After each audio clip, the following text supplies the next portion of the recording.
২০০৫ সালে বগুড়ার শিবগঞ্জ উপজেলার আলিয়ারহাটে ২০ শয্যা বিশিষ্ট এই হাসপাতালের ভিত্তিপ্রস্তর স্থাপন করেন তৎকালীন বিএনপির সিনিয়র যুগ্ম মহাসচিব তারেক রহমান। হাসপাতাল ভবনসহ সব অবকাঠামো প্রস্তুত হলেও ক্ষমতার পরিবর্তন আর রাজনৈতিক প্রতিহিংসায় আলোর মুখ দেখেনি এই স্বাস্থ্যসেবা কেন্দ্র।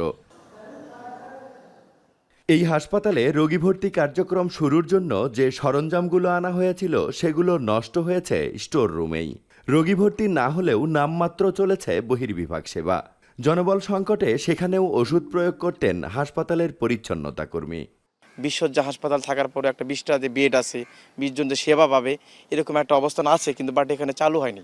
চালু না থাকার কারণে আমাদেরকে কেউ দূর দূরান্তে যেতে হয়। ডাক্তারের তো সবই আছে, তারা ঠিকই চাকরি করে খাচ্ছে, তারা টাকা উড়ে নিচ্ছে, সবই করছে, কিন্তু এখানে কোনো তো সংস্কার নাই। বিভিন্ন জায়গা থেকে মানুষ আসে ঘুরে যায়, চালুটা হচ্ছে না এখনো। চালু করলে আমাদের খুব সুবিধা হতো। ১১ কোটি টাকা ব্যয়ে একই সময়ে নির্মাণ করা হয় আলিয়ারহাট, নন্দীগ্রাম ও আদমদীঘি উপজেলার সান্তাহার ২০ শয্যা বিশিষ্ট হাসপাতাল। বগুড়ার এই ৩ হাসপাতাল নির্মাণের পর থেকেই মুখ থুবড়ে পড়ে আছে। হাসপাতাল ৩টির ভিত্তিপ্রস্তর স্থাপন করা বিএনপির সিনিয়র যুগ্ম মহাসচিব তারেক রহমান এখন প্রধানমন্ত্রী। তাই সব সংকট কাটিয়ে স্বাস্থ্যসেবা নিশ্চিতের দাবি স্থানীয়দের।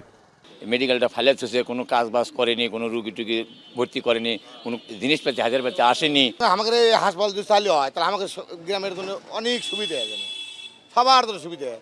এতে তাতে অনেক রুগী মারা যাচ্ছে, হচ্ছে বেলা কিছু ক্ষতি হচ্ছে। স্থানীয়রা খুব শীঘ্রই হাসপাতালের বহির্বিভাগ ও অন্তর্বিভাগের পরিপূর্ণ সেবা পাবেন, এমন আশ্বাস জেলার সিভিল সার্জনের। হাসপাতালে জনবল সংকট রয়েছে।